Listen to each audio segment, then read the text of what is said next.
Proper motivation. My humble pranam to the master and all his associates. I am indebted to all my brethren and co-travelers in the natural path for participating in this auspicious 132nd birthday celebrations of Grand Master Sri Ramchandraji Maharaj of Fatehgarh, UP, India.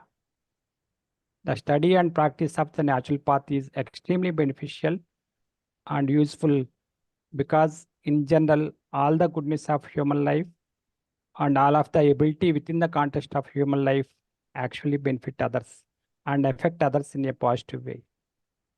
The great master revived Pranahuti and offered us the service of the special personality. There cannot be a better way of loving the entire humanity, and we are indebted forever in repaying the same with all-consuming love and service to the divine. The purpose of human life is to realize its nature, and then Master has laid the methods and principles to achieve the same.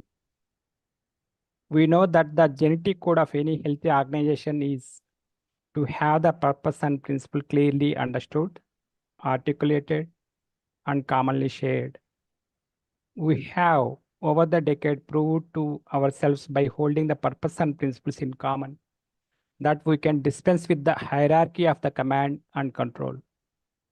Our group knows how to behave in accordance with them, and we are doing it in many creative ways, and we are now a set of people who are holding a vital living set of beliefs propounded and enunciated by our beloved master.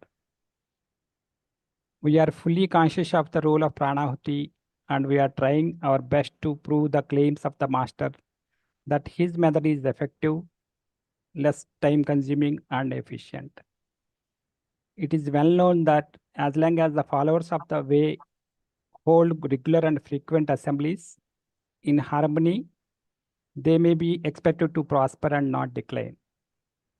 I am happy to find that such is our fortune, and may this last long till the entire humanity is covered in under Master's canopy. This auspicious day is another occasion which we are utilizing to express our gratitude and love to the Master and share our knowledge gained through practical sadhana in a spirit of cooperation and harmony, and have full grace of the Master. You took a pause.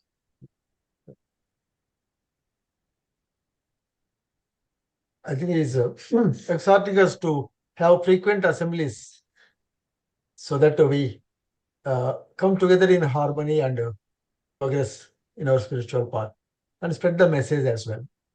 So that's the important point. Then the other thing I observed, right, is this: there cannot be a better way of loving the entire humanity other than practicing this method. And that is where we are indebted.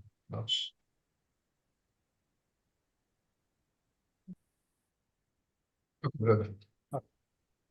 According to the custom in our path, offering prayer to the great master and expressing our gratitude to our beloved master Sri Ramchandraji Maharaj of Shahjahanpur, UP, India, precedes our daily practice. There are essentially three aspects to our sadhana. 1, we should have proper motivation. 2, we need to maintain proper posture. And 3, adopt correct and effective techniques of meditation that leads to our goal. We have had several occasions to share our knowledge and experience regarding the proper posture and adopting correct methods as given by the master. Today, I intend to speak on proper motivation that is required to progress in the spiritual path charactered by our great master. Proper motivation. When we speak of proper motivation, we are talking of a state of mind which has predetermined goal and a sincere dedication to the cause chosen by us out of our own volition.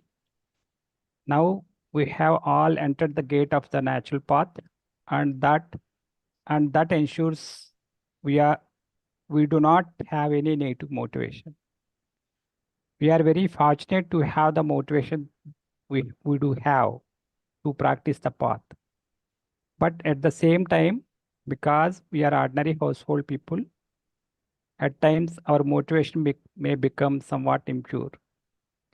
It is necessary, therefore, to turn inward and to actually look at our motivation and see what it really is.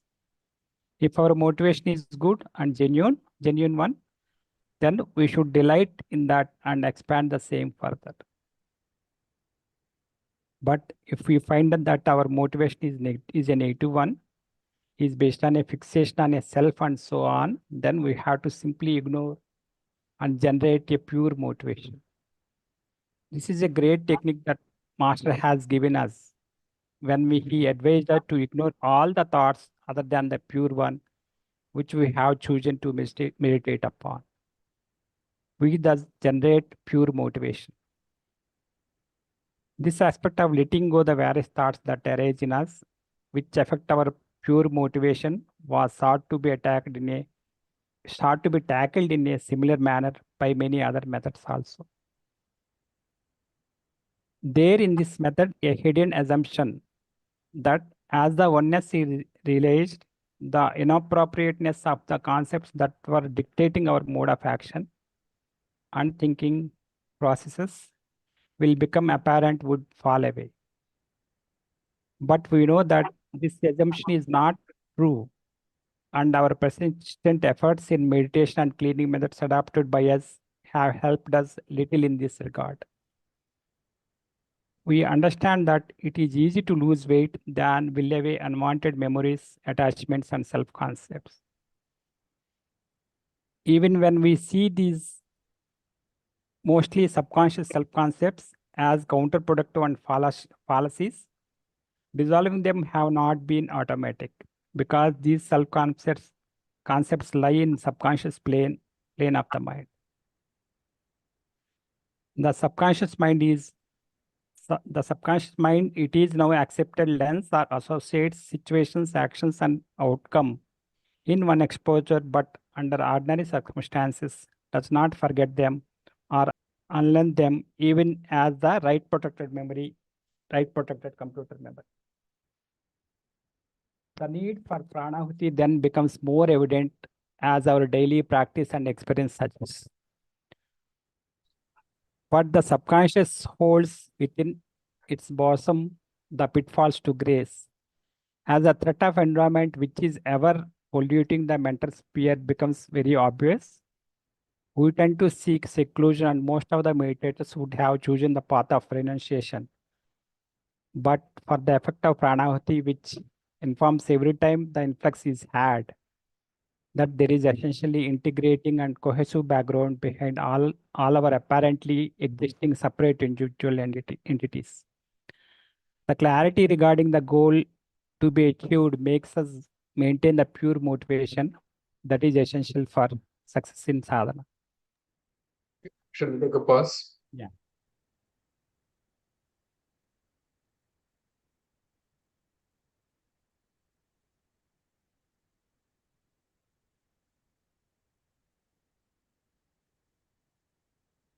Any questions? Anything to add?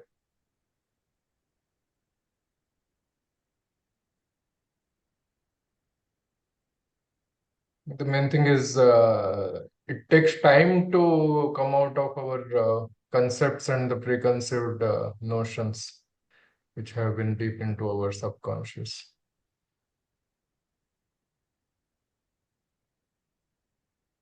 Brother, here that sentence, right? The subconscious holds within its bottom the pitfalls to great. What exactly is the Pujya meant here? The first line in the current paragraph. The conscious mind, usually we know what thoughts we are getting, what we are we have to avoid and what we have to follow. But this conscious mind is only 10% of our mind. The subconscious is the major part of our mind, where the impressions are already formed and existing. How we behave, how we react to a situation are usually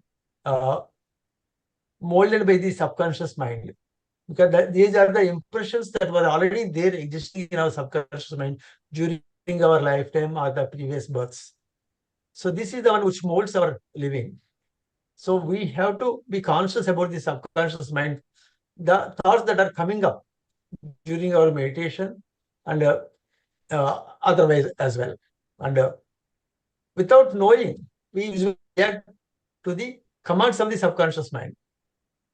And this can be controlled only by the cleaning methods and the meditation and during pranahuti. Because during pranahuti, most of these thoughts, the subconscious thoughts, are usually cleaned during the meditation, the individual sittings and the pranahuti.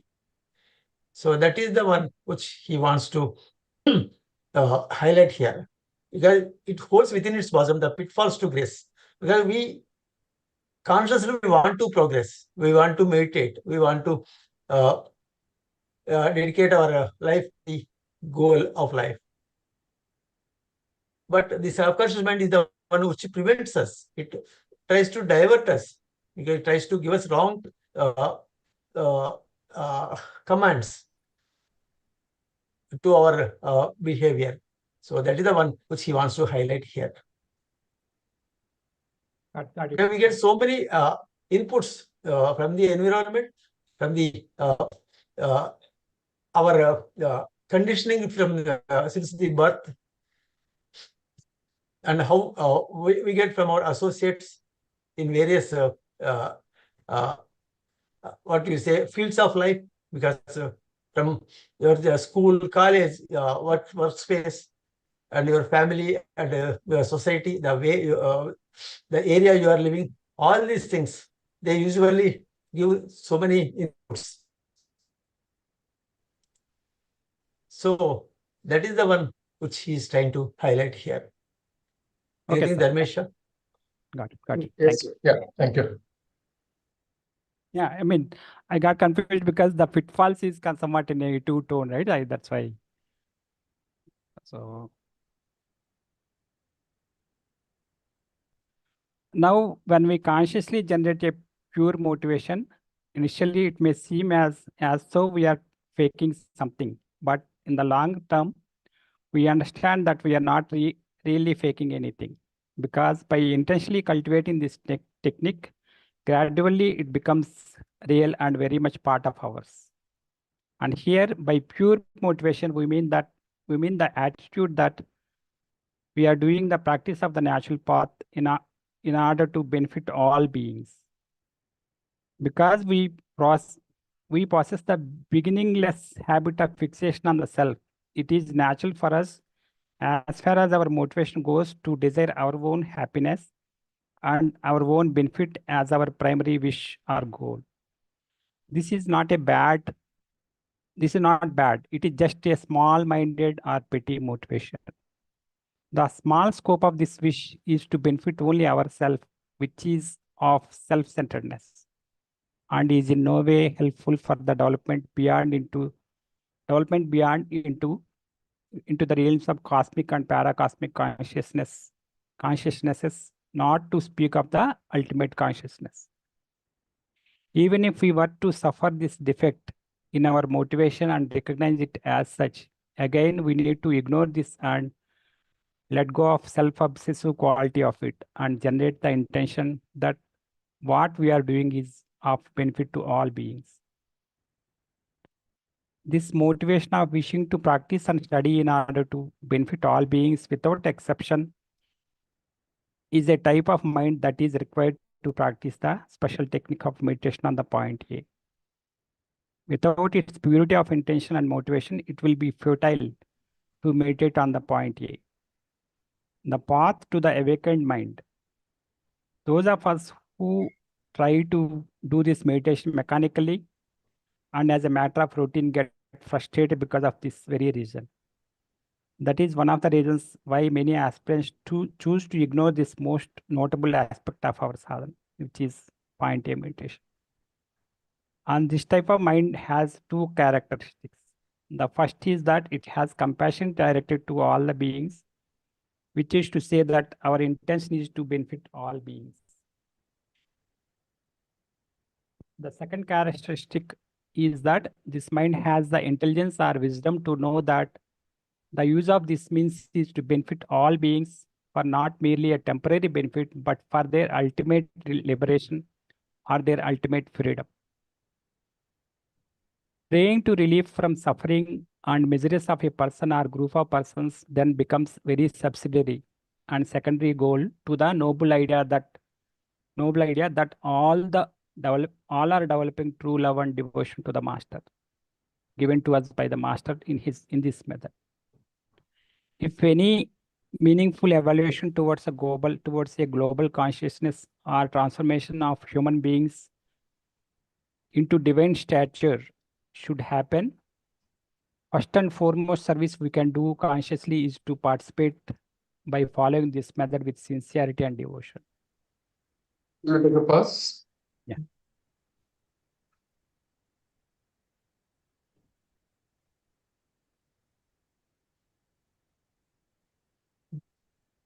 Yeah, here he is telling about crossing the self-centeredness and going into the universal brotherhood.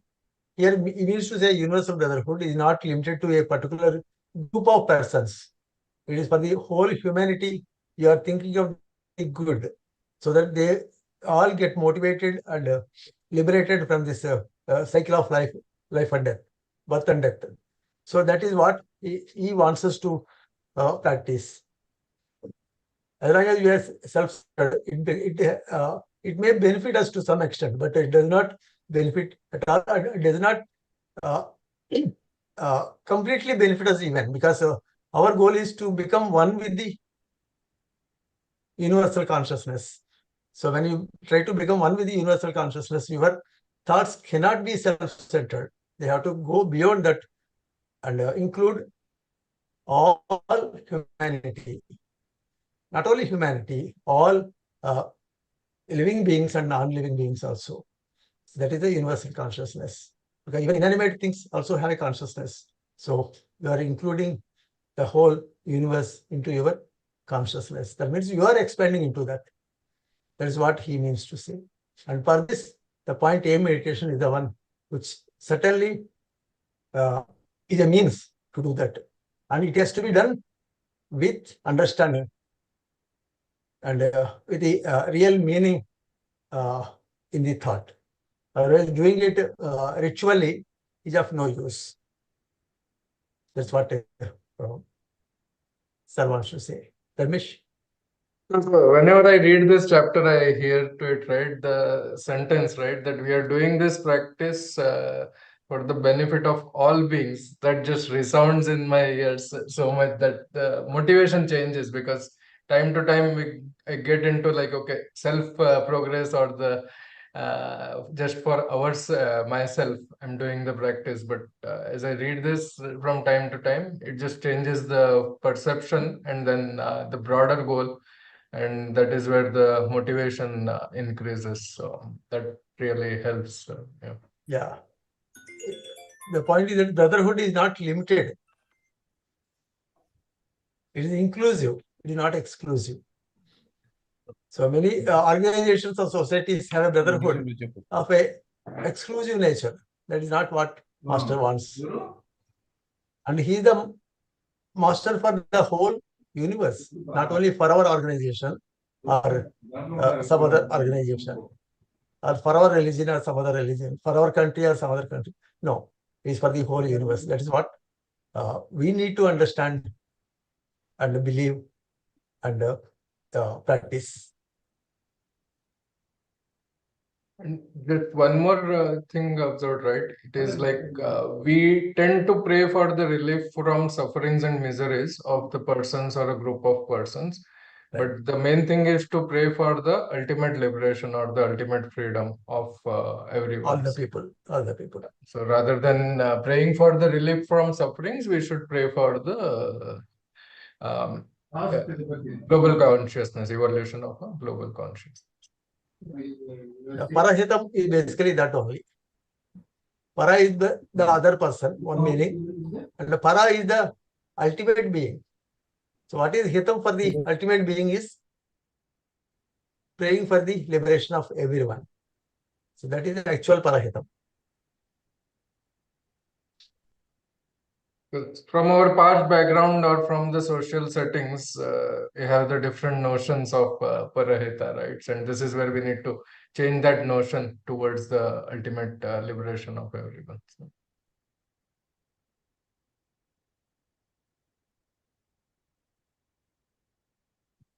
You will continue, brother. Yeah. Anybody wants to say anything?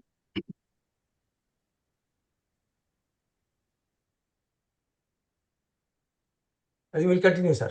Okay, thank you.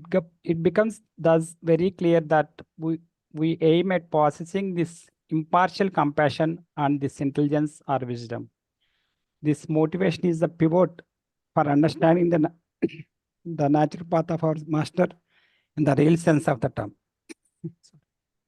For a proper appreciation of this nature of mind, the practice of the commandments of the master is of paramount importance. Thus, the goal fixed for us to gain oneness with God essentially requires pure motivation and the attitude that we are doing the practice and study of the natural path essentially for the development of the universal consciousness. The commandment 9 of the master, in its essence, is only this. That is the doorway to the Brahman and further stations on the path. The pure motivation means more than this. From very ancient times, people were attracted to realization or enlightenment through no clear understanding of the same is had by them. The yogis and Mahatmas of the past and present are credited with paranormal faculties. The possibility of acquiring these faculties has been one of the major attractions of many people. However, great masters from sage Patanjali down to our beloved master Babuji Maharaj said that though such powers may arise during the course of the journey to the goal, they are only side effects of the development in the road to the enlightenment and should not be confused with enlightenment itself. The masters have cautioned and warned us that we should be sidetracked. We would be sidetracked if we seek such powers. The fact remains, however, that many persons seek such powers and others also request them to exercise them to their advantage. This is one of the negative motivations that sincere seekers should avoid. But the philosophy of self-esteem, which promotes development of ego, is too attractive for the sadhaka to easily ignore. To easily ignore such appeals and requests for showering grace on what is called deserving help, and it requires sufficient control over the jnana and karma indriyas, including buddhi and manas, to resist the same. Master's protective hand alone has been saving persons who were faced with such requests for intervention. Surrender to the will of the master thus becomes absolute necessary in the more evolved persons. Another notion about enlightenment is that it is a state of transcendental infallibility and unflappability. Master has asserted that Kama and Krodha will continue, but many aspirants take it to mean either as a permission to indulge in them or totally neglect the knowledge and prefer to hold on to the old notions of the same. The notion that if anything can upset a person, then such a person is not fully enlightened is the most commonly entertained thought, perhaps based on scriptural authority and social convention. It is an acknowledged fact that being unemotional can be the result of drugs, depression, and dementia, or simply who cares attitude of the persons. It is a fact that there are many enlightened persons in all traditions who loved their cause so dearly and fought for the same very aggressively, and that they could also laugh, cry, play, or overeat, and also get angry if need be. Perfect behavior in accordance with customs and traditions in a society is also considered as one of the main qualities of an enlightened person. But admirable behavior, however desirable, is not essential to enlightenment. Once we understand the real purpose behind such behavior, the fact of outwardly despicable behavior may prove to be a camouflage for an enlightened behavior.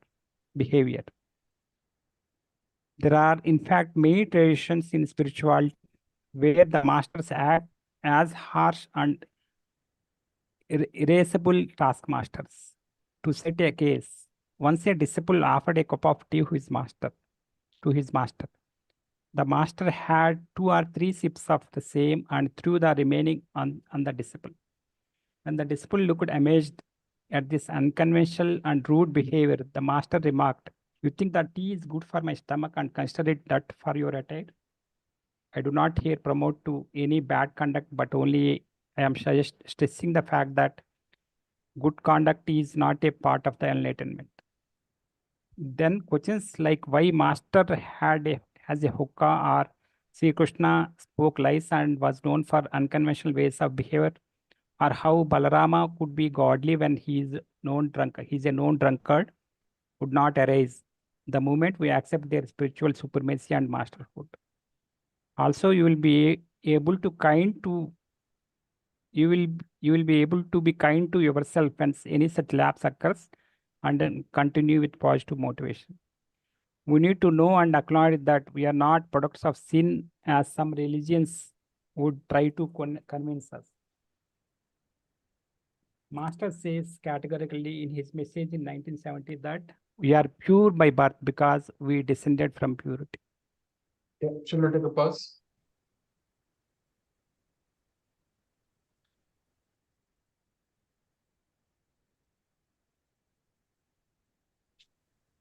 Here he stresses about the powers that one may get during the sadhana, and exhorts us to ignore such things because they are the pitfalls actually for our further progress. And don't be tempted that by any other people exhorting us to use such powers, because that is basically they fall. That once we yield to that, we fall. So that is not a good thing. And sir used to say that, okay, if you do your proper meditation and you are yielding to the master and you are oriented to the master, your services will be utilized by the master, even without you realizing that you are being utilized by the master. So that means you are totally oriented to the master and be surrendering to him for whatever his will is, it will happen. That is what sir says usually. And also, he also says that there are many good people in the society. They do a lot of service, a lot of good to the society, but that does not mean that they are spiritually high. Though it is desirable to have a good conduct and do service to the people, nothing equals the spiritual service or the enlightenment. So that is another point he wants to make.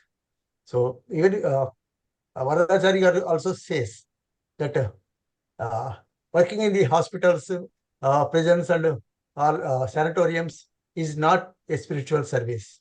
It is a physical service to the individuals who need them, and it is good, but it is still may not be enough for you to get enlightened and get liberated. So you have to have the spiritual service to progress in the path. That is, spiritual service is to make others get enlightened and realized and liberated. That is the only real service which you can do to the humankind. That's what he says. And here, when he says that unconventional ways or behavior, they should not demotivate you from your path. When you are following a master and you have the belief in him and you surrender to him, the unconventional ways and means, they should not deter you from following the path. There is a small story, probably you all must have heard this story earlier also, that there is a guru and his disciples. They are they're going in the village, doing bhikshatam, asking for alms. And at any house, if they stay and whatever they ask for a bisham, and whatever the householder gives, they accept it and take it and move to the next. So there on the path, they encounter a liquor shop. There also they ask for alms, and the liquor shop fellow gives the liquor to them in their bowl. The Guru takes it. As he is taking everything else, he is taking that also. He takes it. So disciples are surprised. Guru is consuming liquor. That is not a good thing. So they are worried. And they thought, okay, when the Guru is taking, why not we take? So they also take. And they become a little inebriated. The Guru looks at them. Okay, we have to teach a lesson to them that everything is not in everyone's power. So he moves on to the next shop. It is a shop where the goldsmith is there. So he is doing the work with lead. So the molten lead he puts in his bowl. The Guru drinks it. The molten lead, he drinks it without any problem. And he looks at the disciples. Now you also do it. So then the disciples realize, okay, we need to. So these are the unconventional ways of teaching to the disciples. So making them realize the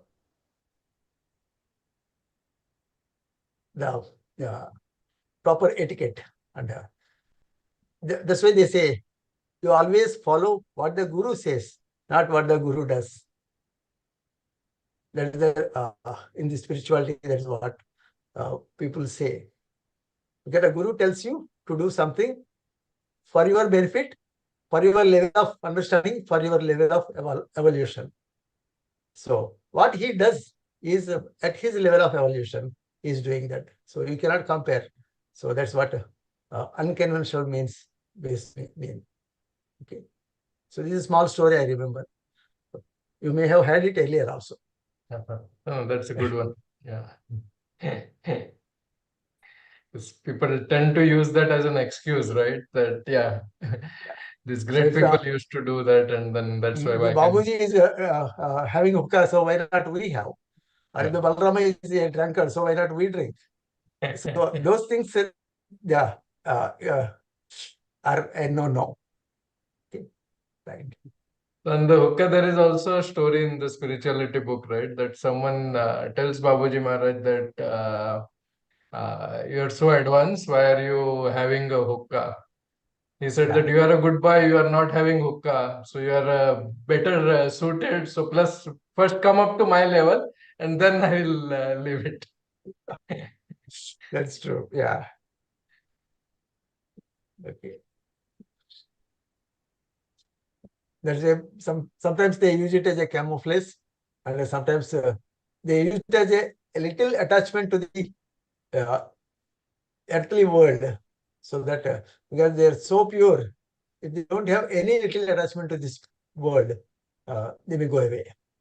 So to have that attachment till their work is done, they utilize that particular aspect in life.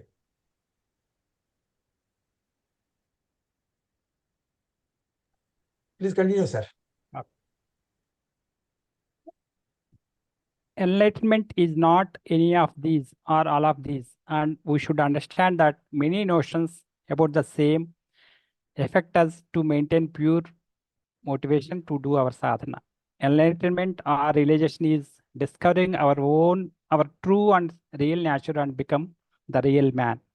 However, many aspirants who have fixed up the goal, when they start to practice, experience some apprehension and find they are not fit for the task. Master has clearly stated that such a fear is meaningless and stress the need to have faith in oneself. He also stressed the need to have firm faith in the path and the master. The method of meditation he has given us is simple and direct. The object of meditation should naturally be one in tune with the nature and of ultimate condition. All traditions stated that the nature of ultimate consciousness is light. However, differently they might have described the same. Master asks us to accept that idea of light, but not in any form, and also says it is light without luminosity, since that is finest and supplest thought we can maintain. One of the Abhyasis wrote to me that he was asked to meditate and live with the idea that it is Master who is meditating and he is doing everything in life as if Master is doing it for him. I think I need to share my views on this. Master has accepted the idea of meditation on the Master, provided such a Master is perfect and measured in the ultimate consciousness. If the goal of realization of real nature is for enhancing and compassion towards the humanity in particular and all beings, in general, we naturally can adopt this method because we find the Master as the embodiment of compassion and love, as every one of us have experienced. This method then would be a technique for enhancing our own love and compassion. When we seek oneness with the Master, we understand that Master is not an external wisdom personality, but is essentially our internal sap, which is the same as the Master. The fallacy of meditation on the form of the Master as external to us is what makes the method itself meaningless. When we adopt this method, we should relate to Master as the embodiment of our own fundamental nature, even as the last part of the prayer suggests. It is true in some techniques that we adopt in cleaning process. We visualize the Master above our head and we externalize him. Nevertheless, because we are fundamentally viewing him as the embodiment of all perfections of all the Masters, which nature is what we strive for in our own essential nature, and we wish to reveal this nature by removing the dirt and stains which obscure our true and real nature. It is not an act of externalization. Let's take a pause, brother. Okay.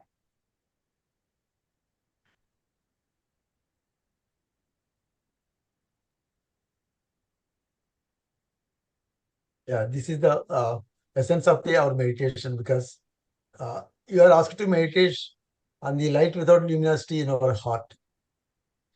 That is basically, light without luminosity means there is nothing there. So you are asked to meditate on nothingness. So if you are asked to meditate on nothingness, you will not be able to understand. So that is the reason it is given that next subtlest thing, the light without luminosity. That's the reason that is given as the object of meditation. But when we say that object of meditation, we think it's an object outside us, external to us. And we try to see that, we try to view that, or we try to understand it. The object, because we are basically the consciousness itself. That means that is the subject. The subject is basically within us. The subject is basically within us. The consciousness or the Brahman or the God or the Mother, whatever we call, we are trying to externalize and trying to meditate on the external form, to concentrate on that external form. But that is not the actual thing, because you are trying to meditate on the subject itself. And who is the subject here? Basically, the subject is yourself, because that is your consciousness. Your consciousness is one with the divine consciousness. That is one with the universal consciousness. The moment we realize that we are the consciousness, your realization is over. That is the actual liberation. When you see a God, most of the people, they revere the God, or they are afraid of the God, they have the fear of the God. Only when you think that God is external to you or a different person than you, then you have the fear. When it is within you and you are the subject yourself, you are not the object. You are the subject yourself, who is the consciousness. Then you have no fear of him. You have no fear of the God. Only love him because you love yourself. Okay, you love yourself because you are the divine yourself. The divine consciousness is within you. That's why most of the people, they love themselves without knowing that they are loving the divine in themselves. And what they forget is that the same divine is in everyone, and everybody or everything is in the divine. That realization is the actual liberation. That is what means by Aham Brahmasmi. If somebody says Aham Brahmasmi, I am the Brahman, that means he is the consciousness himself. The consciousness himself. So knowing that is the liberation. We are trying to visualize the God outside.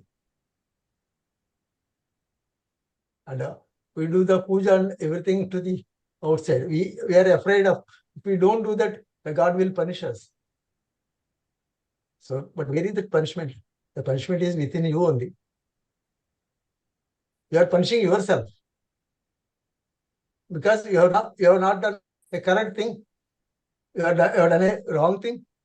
You are afraid, and that fear is the one which is punishing you. And you know that you are the divine consciousness yourself. You will not do a wrong thing. And there is no fear at all. It's only the love that comes out of you for everything, because you see yourself in everyone. You see the divine in everyone else. So ultimately you love everyone and you think good of everyone. So when people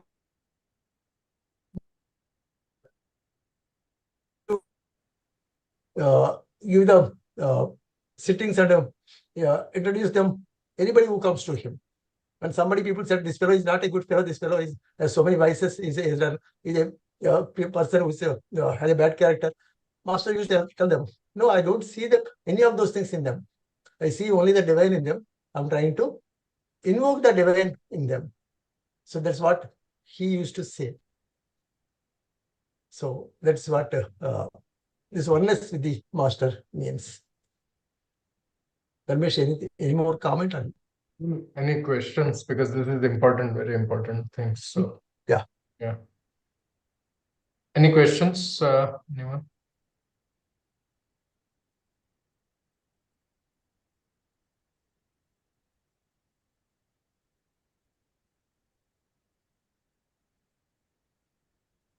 So when in this para, when he says we are externalizing the Master, that means actually when we clear all our dirt and impressions and impurities, then you see your real nature, and which is the Master himself. So you are not really externalizing him, but you are trying to see him inside you only. That's what he says. Okay, it is not an act of externalization. Yeah. Okay. Sir, so one question, sir. So when Pujya sir says that Master is not an external wisdom personality, but is essentially our internal sap, which is same as the Master అన్నారు కదా. What is meant by internal sap? The sap is the divine consciousness. Okay. Your true nature. Okay. That is the divine consciousness. Okay, sir. Got it.